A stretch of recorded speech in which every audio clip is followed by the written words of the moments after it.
Hello, everybody. I'm Jesse Waters, along with Kimberly Guilfoyle, Richard Fowler, Jillian Turner, and Kennedy. It's 5 o'clock in New York City, and this is The Five.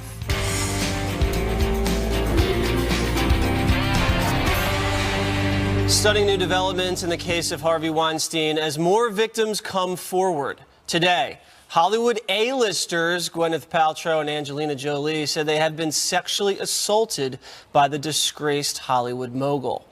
All this comes as disturbing new audio is released of the studio boss caught in a sting operation by police and an Italian actress.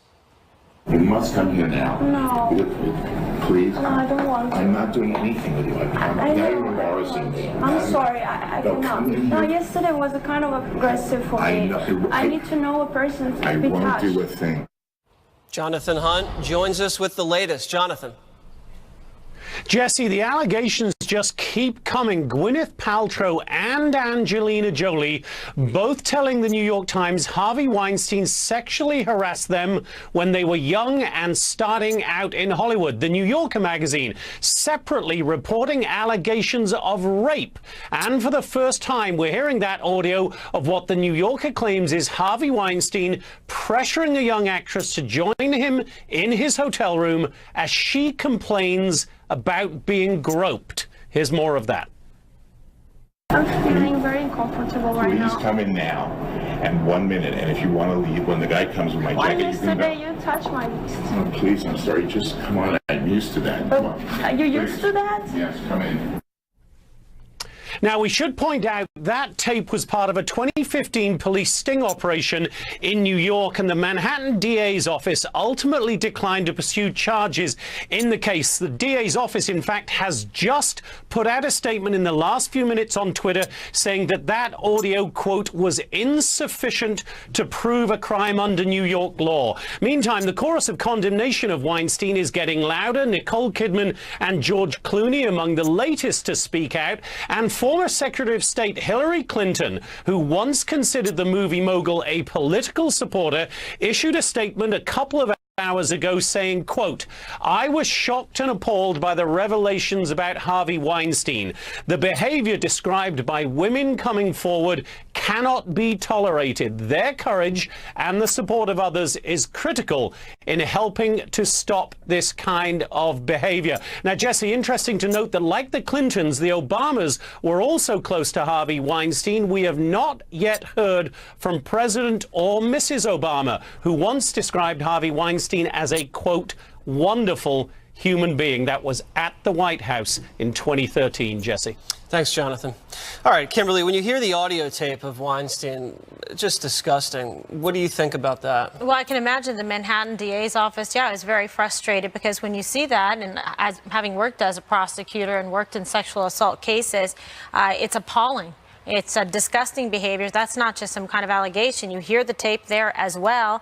And so this is something that they should open a broader investigation into, especially with more people coming forward to determine whether or not there can be any further charges made in a case like this. Based off of that tape, you think you might be able to revisit that? You could, depending where that happened. Okay, but what are the statute of limitations in places like New York and Los Angeles? These are very serious allegations. Right. You're not talking about women who were able to pass up some of his advances. You're talking about the most serious allegations of sexual assault and rape here. Right. So what are the statute of limitations in New York City and Los Angeles? Depending, they'd be able to bring the case depending on where it occurs. So there's separate investigations and finding out what time, how many times it happened. Some of them they might be able to prosecute 1 or 2 instances. They may not be able to prosecute if others are further back. It's very similar in terms of what we saw with Bill Cosby's case, right? So you're going to have to determine that. But this tape in particular, I think is interesting because she's referring to a previous incident the day before where she was actually physically touch. That could be sexual battery, sexual assault. And he seems to acknowledge that. Right. And so there's a statement against interest there that would come in that would be admissible. You'd be able to play that tape in court, that whole type of thing, and bring it in front of the judge. And Kennedy, Hillary waited 5 days to come out and condemn this guy. Yeah, how incredibly Why so long? Because, unfortunately, this is how the system works in politics and in entertainment. And Harvey Weinstein, for years, for decades, a hold on both. He did something very interesting, and Kimberly, I'm sure you've taken note of this. He hired Lisa Bloom. He said as a tutor, but also here's a woman who normally she handles sort of class action, very high profile sexual abuse, sexual assault cases. As Gloria Allred has done the same thing. Yeah. Harvey Weinstein made sure that he hired her so she would have to recuse herself, so she wouldn't be able to parade a dozen women before cameras. And I think that was very intentional on his part, and it's all part of the cycle of abuse. She had something in production, I think, Lisa as Bloom well. also, yes, he had optioned one of her books, exactly. Something else that's part of the cycle is abuse, that cycle of abuse that you just pointed out, is something that's happening again. I think in this case, we've seen it in other high-profile cases this year. I want to take care to point it out. We're getting reactions now from Hollywood celebrities, people that have been working with him for decades, some of them. People like George Clooney and Jennifer Lawrence and Angelina Jolie, and the list goes on and on and on. A lot of folks who have spoken out to condemn Harvey Weinstein do so quite eloquently. I'll cite George Clooney, who said straight up, this is indefensible. The problem with a lot of responses we're seeing, to me, comes from the things they say after they call him out. George Clooney himself did this in his interview. People like him and Jennifer Lawrence say that they have not personally been witness or privy to any of these behaviors from Harvey Weinstein. This is something we see all the time, and I don't know if there's a legal basis for this here, if there's legal reasons, like they're covering their butts and that's why they include things like this in their statement, but it just rubs me the wrong way that they will take care to say they haven't seen it. When do people rape and sexually assault victims in front of other people? Of course you haven't seen this behavior. Of course Harvey Weinstein didn't ask a young woman to watch him take a shower naked in front of somebody else. This happens in private. Perpetrators go to great lengths to cover up their crimes. It's like if you were talking about a murderer in a court of law, well, I never saw him murder, this is horrible, but I never saw him murder anyone. That is a good point. Of course you didn't. Yeah. Very good point, Richard. He also brought in some executive assistants and things like that. They said to lure people in to make them feel like they weren't alone, and then engage in this behavior, which is just classic sexual predator behavior. Serial sexual predator, if you look at all the allegations over the course of the time. Richard, people are saying this shows Hollywood hypocrisy, that they champion women's rights, and they've criticized Donald Trump in the past, but have been totally quiet for decades about a guy right under their nose. Well, I think this is a broader problem that we have in this country around, I hate to use the words, but this ideal of rape culture, right? And I think, we commend these women for being brave and speaking out, and I think they're worthy of commending. But I think we have to have a larger conversation, not only about commending these women, but how do we do a better job of educating our men and boys to not make these type of mistakes, right? Like, how do we start having these conversations earlier and earlier and earlier? How about having accountability within your human resource department? No, I hear you, Kennedy, who's brave? I hear you. No, but let me finish this point, because this is something that really strikes me about this story. You know who's brave?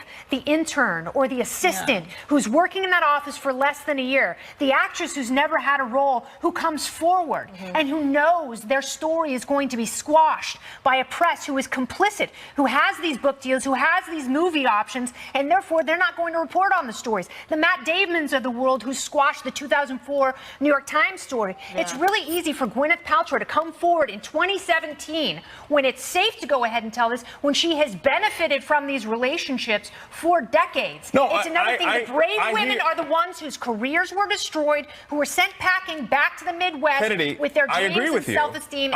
I agree with you 100%.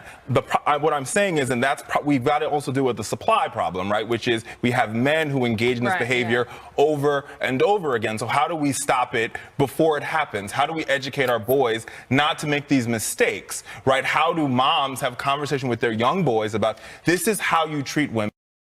This is how you don't treat women, right? This is how to treat women. He purposely mistreated women. I beg to differ. Well, is that how you treat women? George Clooney said we have to do a better job at protecting women in the workplace. And that is true. But what is also true, and what needs to happen first, is, as Richard says, we need to do a better job of teaching young men, boys, how to behave and how not to behave. I think that's the point. And how to speak out as well. He knows the difference between right and wrong, Harvey Weinstein, and he purposely did the wrong thing. So I don't think we need to blame moms for it. Well, no, but he's saying to just have education about it, which is important, and to have training about it so people know what is appropriate. But this is on a whole other level. Yeah, this goes beyond like a gray area. This guy is a serial abuser if all the allegations are true. Criminality in it. We're not talking about something being polite manners and how you treat women. We're talking about somebody who appears to be a sexually, violent predator. A criminal. It's not because of the culture he grew up in, as Lisa Bloom tried to claim in her defense. This is not because he grew up in the 60s and 70s when it was called. It was not appropriate or okay to rape women in the 60s and 70s. Yeah, you're absolutely right. A lot of men and women grew up in the 60s and 70s, and they don't go around treating people like disposable objects. 100%. Right. So let me get back to the politics of it, because now a lot of people are being asked to return donations. Some donations have been returned, and not all donations have been returned. At what point does all of his money become dirty and you get rid of it immediately, Kimberly? Well, I know I was reading early in our materials, Jillian, you wrote on an email, we were talking about this. It becomes then difficult to get money back that's been spent. Who do you get it from? For politicians. Politicians, when you're saying, he gave money to the Obamas or to the Clintons, if that campaign money's been spent, how are you supposed to claw back something that doesn't exist? Is the candidate supposed to personally pay the money out, and then everybody is expected to make a statement? Hillary Clinton, make a statement. This is somebody, and to disavow. The Obamas have not made a statement to that point you just made. And Malia, I think it was Malia, interned for his company last year. Right, and I think Michelle said he was a good guy or a good friend too. Well, I guess they weren't that close friends, because she didn't have any idea, and anybody else said they didn't have any idea either. So we'll see. Coming up, President Trump firing back in his feud with Senator Bob Corker. The latest jab when we return. You and me ain't got America.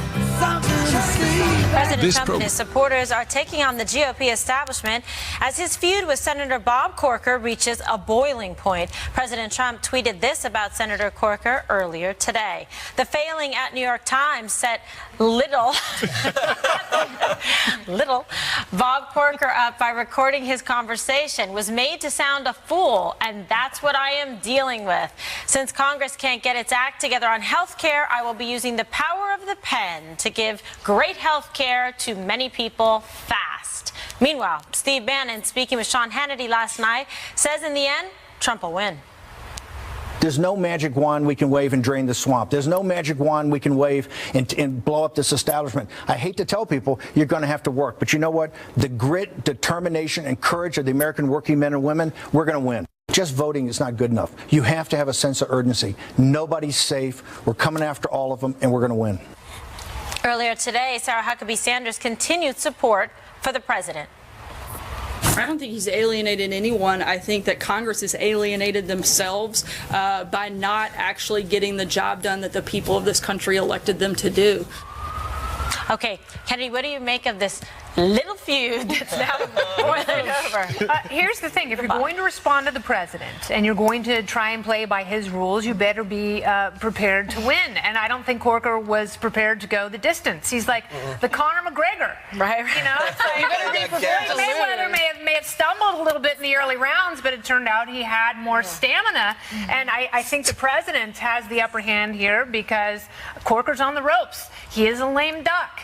And he's unfortunately on the wrong side of the Iran deal. And there are a lot of people who are not necessarily a part of the president's base, because when the president does this, the reaction is, oh, he's just doing this for the base. There are a lot of people in this country who hate Congress, who hate everything they're doing, who are terrified they're going to lose their health care. And they look at senators like Bob Corker and they think, you're not making the situation any better by insulting the president. I understand he felt like he had to defend himself, and the adult daycare center a sick burn, but now he's got to move on and show that he has some interest in policy and making this country better. Yeah, he needed to hire like 5 tweeter-in-chiefs to be helping him out with his material if he's going to go up against President Trump. What do you make of it, Jillian?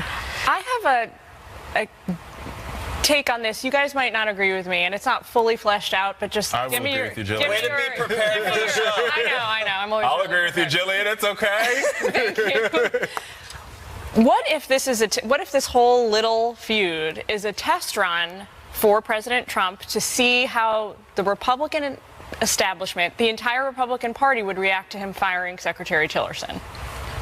Do you care to agree? Because part of me feels like maybe that's what's happening here. This is a temperature check, because President Trump likes to throw things out there and get, feedback and then make a decision. It's not impulsive and it's not accidental. To me, the light bulb went off earlier, and I thought, I wonder if that's what he's doing, because those two are so simpatico, Tillerson and Corker, and in the public domain, they have a very similar image. They're like these elder state. Our chief interpreter of all things, President Trump, Jesse Waters. That one out a little bit more, Jillian. I think this is just Trump tweeting and hitting back harder than he got hit. I love the little nickname. I like how he spelled it Liddle. Whatever happened to Little Marco? But he said that's how he spelled the little before Little Marco. I thought it was like Lil, like Lil Kim, like Lil Rocket Man. Is this different? Just Little? Little. He's changing. No one it's knows. not L-I-L. He's changing it up. He's friends with Senator Rubio That now, is so true. he's not calling him that. Sweaty Marco was the second nickname. So I think it's incredibly arrogant for Corker to come out and say that President Trump is a baby and needs adult daycare. What have adults in Washington done? They've given us $20 trillion in debt, wars in the Middle East, a nuclear North Korea, Obamacare, low wages.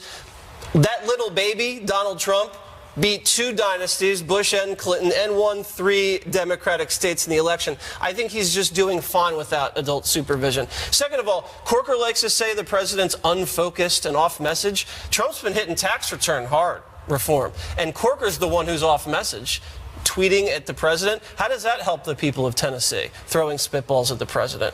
No one likes Washington politicians. This only helps Trump's base when he punches these guys.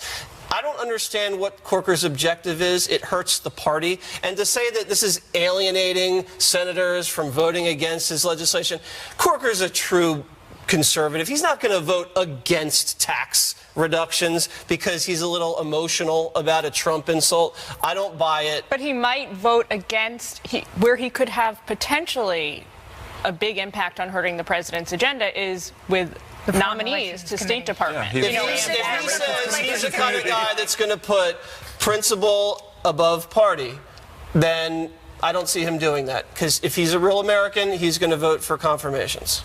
So here's my problem with this. One, I think the president, just like he owes, well, now Attorney General Sessions, I think he owes Corker quite a bit. Corker was one of the first senators that stuck his neck out there and said to the establishment, hey, I will endorse Trump. I will campaign for Trump. This all started, this whole little beef between, the scuttle between him and Trump.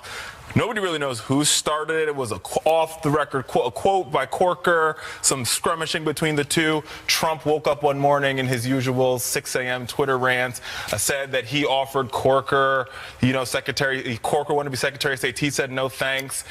Corker's out. He said, Trump said, and he wanted me to endorse him, but Corker said, I didn't want him to endorse him. He actually asked me to run, and I wanted to retire. He said, he wanted Secretary of State. Yeah, and I said, no thanks. I didn't want to come to your stupid party anyway. Here's what this all boils down to, is this. President Trump needs Republican votes to get things done, including in the United States Senate, right? We saw with health care, he attacked John McCain, and then John McCain went like this. And that was the end of repeal and replace. Can't do everything via executive order, but it's interesting. Exactly. And that means he needs Bob Corker, and attacking people who are with you. It's not like Bob Corker's John McCain or Susan Collins. He's actually a lockstep Republican who's voted with this president on 99% of his agenda. So why attack him? He's not going to switch parties just because he got hit with a Twitter bomb. But why attack your ally? He wasn't being an ally. He was saying that he was keeping Tillerson, Mattis, and Kelly was keeping the chaos at bay in the world. That's because and Trump hits back and said, no, I am. And you asked me to endorse you, and then you changed your mind. So well, no, but Corker said that, he was trying to retire, and Trump wanted him to run again. Well, now he's definitely retiring. No, darling. No, but it's interesting because, a friend of mine noted that there's a lot of hidden courage with Republicans who no longer have anything to lose, and that's when they come out. It's like the Weinstein thing. If you've got something to say, get it out in the open. Don't wait until you're in the safe cover of lame duckdom. I agree there. That's true. Oh my goodness. Republicans, if you got something to say about Trump, say it now. Say it to his face. Well, we want to hear it. according to Corker, according to Corker, this is the talk of the GOP Senate. All they can talk about is how Looney Tunes the president is. They're jealous, aren't they? Here is That's your why they're not national voting on his stage. agenda. It's like Come speak your it's like mind Mean to the Girls people. or something remake. I don't know what's going on there. All right, coming up, it looks like President Trump may have a victory when it comes to the national anthem and the NFL. Want to hear more? Next.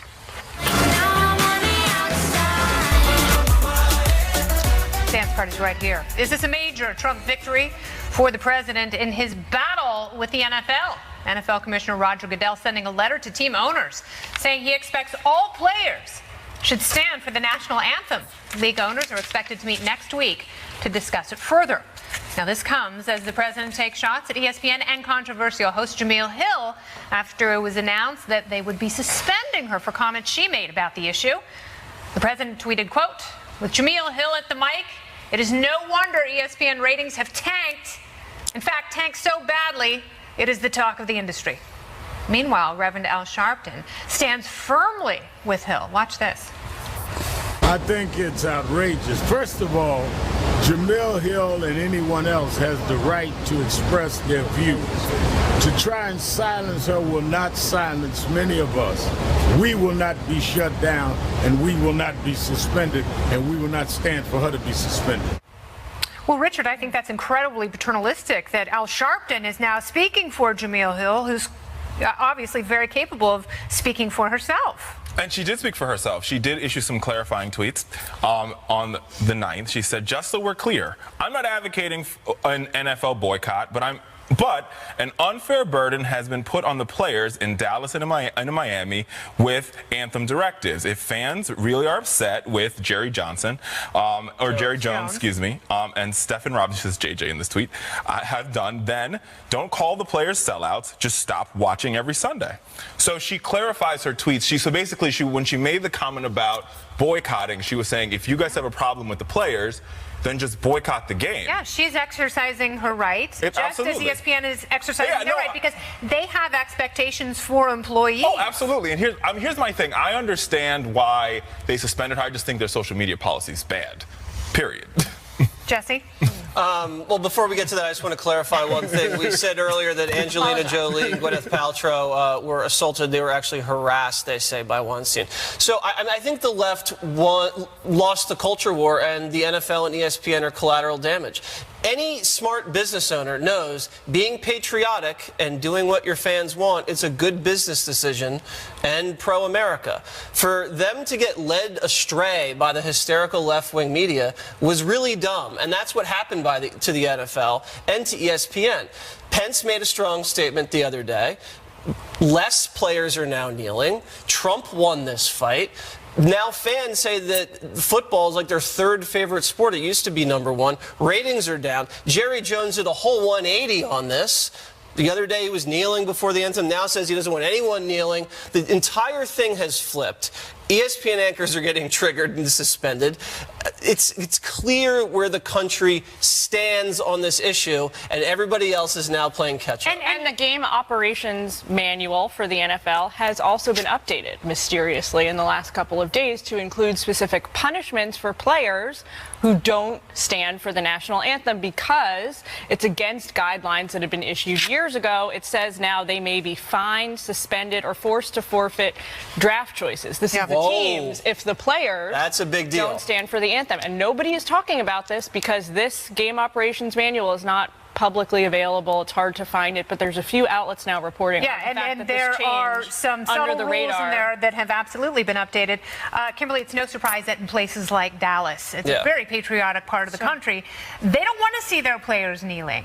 You know, they take the flag very seriously. They take the Texas flag very seriously, and they want to make sure that it is honored and inclusive. Why did it take the NFL so long to make this statement? And Roger Goodell said, this is, you know, the sport is supposed to be a unifying sport. It's supposed to bring us together, yet he has allowed this division. Totally. So was it the president, or was it fans standing up and not going to games and not tuning in? Maybe it was a combination of all of it, and the dialogue in the public space, and just seeing the outrage, seeing the channel changing, seeing the ratings going down and the revenues.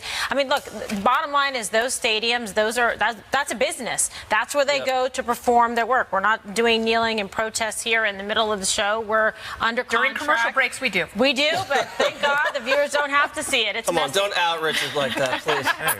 But what I see here is there's real failure of leadership that it went this far, Kennedy, from, I think, the NFL, and I think from Roger Goodell. He should have handled this right away from the beginning before this just metastasized and spiraled, and putting players in a position that want to show their support for what they think are, signs and oppression that's gone on and the shootings and whatnot. Okay, that's their right to do so, but then they also have to play the game, and the fans want to see them stand for the anthem, and now there's rules and regulations in place, but it's a little late. I mean, it came, that's good, but he had an opportunity to set it right to begin with. That's why he's supposed to be commissioner. Yep. So things don't spiral out And there of were control. so many year, clumsy should've done it. reactions with the players, staying in the hallway, and some kneeling before the anthem, and some just sitting on the bench, and it became very confusing what the ultimate goal and the Or ultimate don't message televise were. it. And and that's also people want to see the national anthem do. before a football Well, game. something great that happened today is Colts players and yesterday traveled across the city of Indianapolis and met with local law enforcement officials to talk about community issues, goals for the future, to talk about the issues that players have been protesting on That's the field. appropriate And I and thought to me, constructive. what a wonderful thing to come out of all of this, because if they hadn't protested in the beginning, they probably wouldn't have gotten these meetings with law enforcement. If other teams replicate this across the United States, that is a great constructive way. But I think that's the to point, try though. and But make that's the whole progress. ideal. The vice president was there. I mean, I think that's the whole ideal behind these protests. These protests were never about the anthem. They weren't about the vets. They weren't about the troops. They were about protesting racial injustice. It sure was And the confusing, Richard. No, it was never confusing. The fact that the president... everyone no, was wait, no, confused it was about not it. confusing. The president tried to make it about the anthem and tried to make it about the troops, and that's what it was never Well, when about. you kneel during the It was anthem, it's never about about the that, anthem. Jesse. It was never about passion that. surrounding this issue. We could talk about it for hours, but we're not gonna. We're gonna move on, because coming up, a major development in the Vegas massacre. What we are learning now about the timeline of events. It's raising more questions than before. That's coming up next. Stay right here.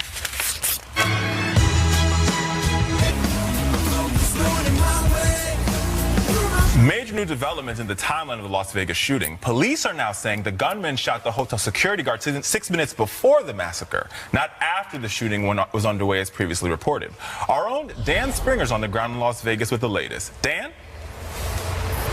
Yeah, and Richard, that's a big deal, because it certainly goes to how the police responded, how quickly they responded. That's all anyone wants to talk about today, is the shift in this investigation in looking at this timeline. Instead of the shooting beginning at 10:05, it actually began at 9:59. And the very first shots that were fired were not down on the crowd here in Las Vegas, but through a door into a hallway at a security guard who works for Mandalay Bay, who happened to be on that 32nd floor because there was a door alarm, an open door alarm that he was responding to. So he was the first person shot at 9:59. At 10:06, the firing began on the people down here, and that, of course, lasted for 11 minutes. So the question is, how quickly did Mandalay Bay respond to the shots fired in their hotel room at one of their employees? That's something investigators will have to be looking at, as well as how quickly the police responded to this incident.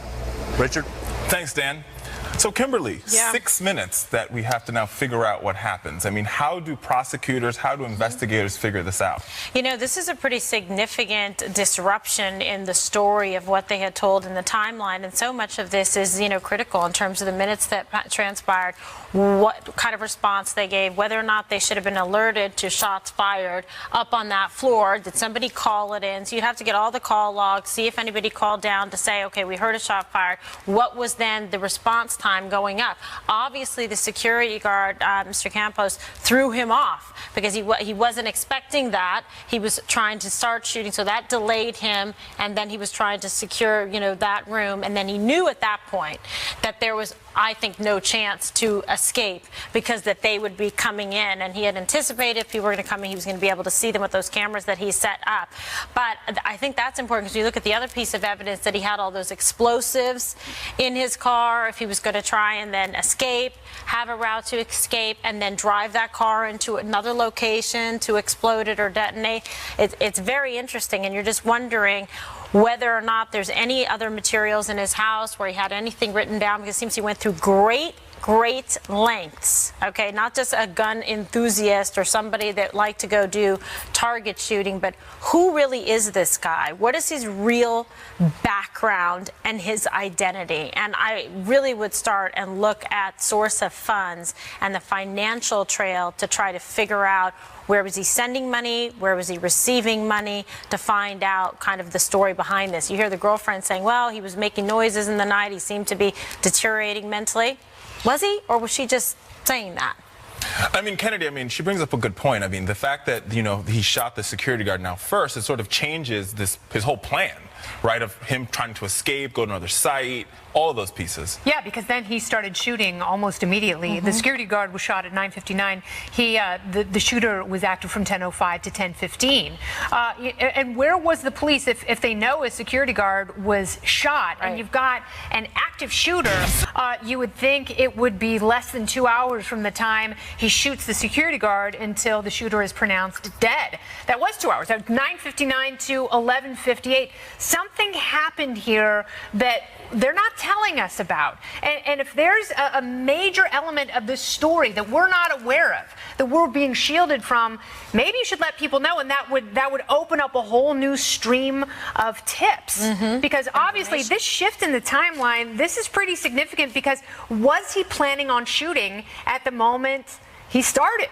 Because it seems like he was jarred into action with the camera either exposing the security guard outside or being confronted by him. Because in a criminal investigation, Kimberly, isn't 6 minutes like eternity? Like it might as well be a week, isn't it? Well, so no, it is. Like it is a long time. second, That's what Kennedy's saying too. Because when you look at kind of rapid response for something like that, and to be able to go, was the security guard call it in, the shots fired, were they able to hear it? How quickly they get up, and why then did it take the guy 2 hours before he? I think from a legal perspective, quickly too, this is important because this puts the hotel's culpability like front and center in all of this. Yeah, I'm beginning to lose a little confidence in the investigation after all this. Also, they changed something. They said he checked in on the 28th. Apparently, he checked in on the 25th. That's changed, so I don't know what to make of this. How could you not know that? I know, why were we given that information? I don't know. Someone's either covering up something or it's sloppy. We don't know. Somebody's covering up or it's sloppy. Coming up, the North Korean threat and Jimmy Carter to the rescue. That story's up next on The Five. Miracle here. That girl is the sun came out today. Good morning. The conflict between President Trump and Kim Jong-un continues, but could it all be resolved thanks to former President Jimmy Carter?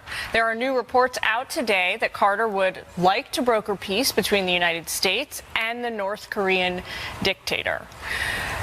It wouldn't be the first time that a current president has relied on a former president to manage a very high-profile, highly sort of tenuous diplomatic negotiation, but former President Jimmy Carter is 93 years old. Is this prohibitive to him taking something like this on? What do you think, Kimberly? Well, don't we his have heart's in the right place. But his mind isn't. I just think that perhaps that's not, drafting our best players at this point to go in a nice way, in a very nice way. He's done incredible humanitarian work, but I wouldn't pick him as my person to go in there and like head to head with the dictator. Yeah, I know. It's sort of like you would want to hug him. It's sort of like choosing Mario Batali to enter a bikini contest. He's got a certain skill set that may not be best deployed here. We have other living former presidents, so maybe we could tap their expertise. That's not a bad idea. Jesse, who would you tap if you were President Trump? Not and Rodman. You were going to tap someone. Not Dennis Rodman. We can all agree that Jimmy Carter is a step up from Dennis Rodman. Well, I wouldn't tap anybody. I think sending over a former U.S. president gives Little Rocket Man credibility. It strengthens his position domestically, internationally, and you're rewarding bad behavior with a visit from a very credible person. Don't do it. This guy Carter, last time he negotiated the deal in '94, they promised to freeze their nuke program, and we gave them tons of money, reactors, and fuel. That didn't work. I don't see why we had to make the same mistake twice. Is that Little Rocket Man Liddle or LIL apostrophe? You have to check Trump's Twitter account. We're not sure which one. Richard, what do you say? So I have been a big advocate for us talking to the North Koreans. And the reason being, and I've said this on this show before, is because there's no walking back from what Kim Jong-un could do. If he hits South Korea, Japan, or Guam, we're in World War III, game over. So, and maybe Jimmy Carter's the right one to do it, and here's why. Because all the other former presidents had some sort of bad situation with the North Korean government. If Barack Obama ignored them. So did Carter. He's a terrible choice. But Carter actually teed up the whole thing so Presidents Clinton, Bush, and Obama could knock it out of the park. Thanks, Jim. No, I appreciate that the former president is responding well to his therapy for cancer, and he's doing quite well. Having said that, he should continue running. No, I hear what you're saying, but having a positive influence domestically. News broke today that President Trump is debating the idea of going to the DMZ, the demilitarized zone, which I think is to put more pressure on the regime. I think sending a former president over, whether it's Carter, whether it's Obama, whether it's Bush, I think but what I think it says is listen, we understand that you are a child that was not loved by your father, Kim Jong-un, that is, but we also understand that the damage you're able to do is so irreversible and so harmful that we've got to find a way to cool down. Presidents Clinton and Bush the younger. That's fine. It's got to be someone, guys. It's got to be someone that 100% has the trust of President Trump, someone who's in lockstep coordination with him every step of the way, no matter who it is. And so that's another. Okay, everyone, stick with us because the best part of the show is coming up next. One more thing.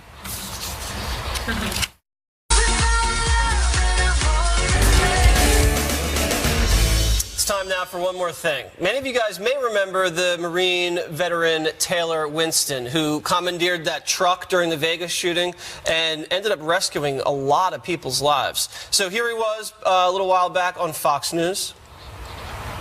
Opened the door and the keys were there, and looked at Jen and said, let's go get some people. Each trip was 10 to 15 people, as many as we could cram in there. All right, so he stole a truck to save lives. Now he's getting a free truck. He's a new owner of a 2013 Ford F-150. B5 Motors in Gilbert, Arizona, gifted Taylor with the truck, and he's going to accept the gift. In the words of Oprah Winfrey, you get a car! Everybody gets a car. Everybody else gets something else today, right, Kimberly? That's correct. You can't drive it, but you can eat it. Time for Kimberly's food. Drive on over to the food court. All right, Jesse, you're already feasting. I like the way you roll. So take a look at this surveillance camera footage. It's very cute. They're capturing 3 hungry little bears. So far, it looks like me, Jesse, and Richard. Jillian, pick it up. A mother bear and her 2 cubs entered Antonio's Real New York Pizza in Estes Park, Colorado, after hours this past Sunday and went on a pizza eating spree. I'm familiar with this. Gobbling up the dough, yum, yum, yum, in the fridge before moving on to the salami.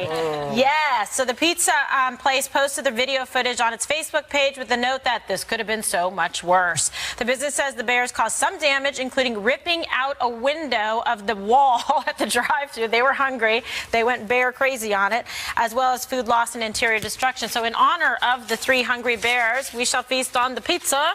And this is actual salami on here. The other half is pepperoni. Salami slice is very good. It's good. By the way. Jillian. Not sweet Kennedy. I was just about to have a bite. Free next time. All right. Well, in the wake of natural disasters like the horrible ones we've seen across the U.S. in recent weeks, animals, domestic animals, pets always have an unfair burden to carry. But fortunately, we're commending today organizations like the Humane Society of America. They're on the ground trying to take care to make sure that animals who were rescued don't perish unnecessarily. This morning, this is a shipment of 87 dogs and cats that are coming in from Puerto Rico to Raleigh, North Carolina. They're going to be distributed across shelters in Wake County. So go visit the shelters. If you have room in your home for a pet, now is a great time to take one on. hundreds of thousands of them, literally across the United States, are now with homes in the wake of these natural. All right, to another animal lover, Richard. So Greg Harris will say this, hashtag joy rising. A Utah girl became overjoyed when she learned that she was going to be adopted, and the video is amazing. The heartwarming one was caught on video. The 11-year-old Tannen Butterfield spent the last 2 years hoping a judge would make her foster parents her forever parents. Her dream came true when the office manager at her school told her the good news. The office manager posted the video so that the world could share in Tannen's joy. And there we are. We are sharing in it. It's amazing. And so now, not only did this family adopt her, but they also adopted her 2 younger siblings. Beautiful. Oh my God. Great God video. bless. So, Kennedy. Beautiful story. My thoughts and prayers go